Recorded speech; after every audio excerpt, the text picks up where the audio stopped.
O'zbekiston Respublikasi transport prokurori boshchiligidagi ishchi guruhi viloyatimizda bo'lib, transport korxonalari faoliyati bilan tanishdi.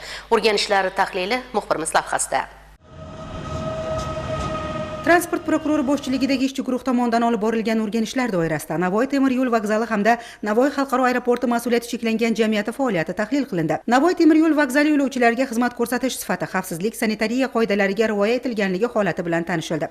Shuningdek, Navoiy xalqaro aeroporti mas'uliyati cheklangan jamiyati faoliyati samaradorligini oshirish hamda aviatsiya korxonalarini transformatsiya qilish bo'yicha taqdimot bilan tanishib, Navoiy xalqaro aeroportining asosiy ko'rsatkichlari yildan yilga o'sib borishiga qaramasdan aeroport infratuzilmasi, texnika parki, yuk va yo'lovchi terminallarini modernizatsiya qilish, faoliyat jarayonlarini raqamlashtirish zarurligi bo'yicha tavsiya va ko'rsatmalar berildi.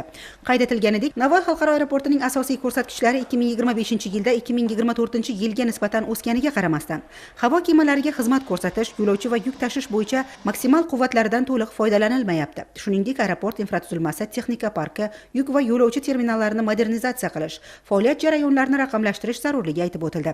Taqdimotda Navoiy xalqaro aeroportini loyihaviy boshqaruv tamoyillari asosida rivojlantirish taklif etildi. Aeroportni O'zbekiston Airports aksiyadorlik jamiyatining markazlashgan operativ boshqaruv tizimidan ajratgan holda, unga mahalliy va xorijiy aviakompaniyalar bilan yo'lovchi va yuk tashish, tranzit hamda texnik qo'nishlar bo'yicha mustaqil muzokaralar olib borish hamda shartnomalar tuzish huquqi berilishi belgilandi. Shuningdek, Navoiy xalqaro aeroportini rivojlantirish bo'yicha ishlab chiqarilgan biznes rejasi to'g'risida axborot berildi. Unga ko'ra, tijorat va noaviatsion faoliyat ko'rsatkichlari 50% ga oshiriladi. 25 tadan ortiq aviakompaniyalarning doimiy parvozlari yo'lga qo'yilib, qayta ishlanadigan yuk hajmi 20 ming tonnadan oshiriladi. Bundan tashqari, aeroport hududida servis xizmatni zamon talablariga moslashtirishga doir zaruriy chora-tadbirlar ham belgilandi. Endilikda O'zbekiston Airports faoliyati 18 ta, O'zbekiston Airways faoliyati esa 16 ta ustuvor vazifa asosida amalga oshiriladi.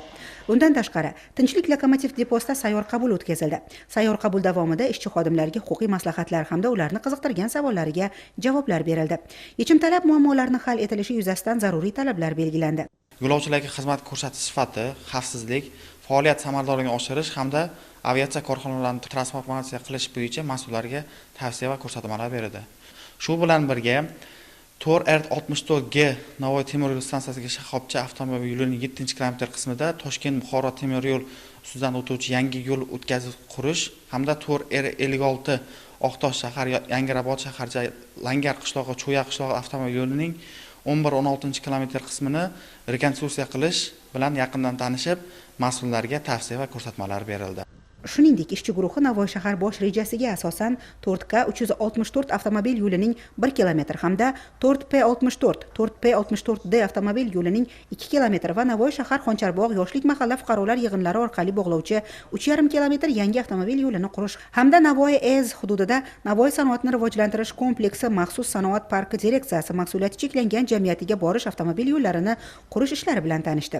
Shu bilan birga Navoiy temir yo'l stansiyasiga shoxobcha avtomobil yo'lining 7 kilometr qismida Toshkent-Buxoro temir yo'l ustidan o'tuvchi yangi yo'l o'tkazgich qurish hamda Oqtosh shahri, Yangirobod shaharchasi, Langar, Chuya qishloqlarini bog'lovchi avtomobil yo'lining 11-16 kilometr qismini rekonstruksiya qilish bilan yaqindan tanishib, mas'ullarga tavsiya va ko'rsatmalar berildi.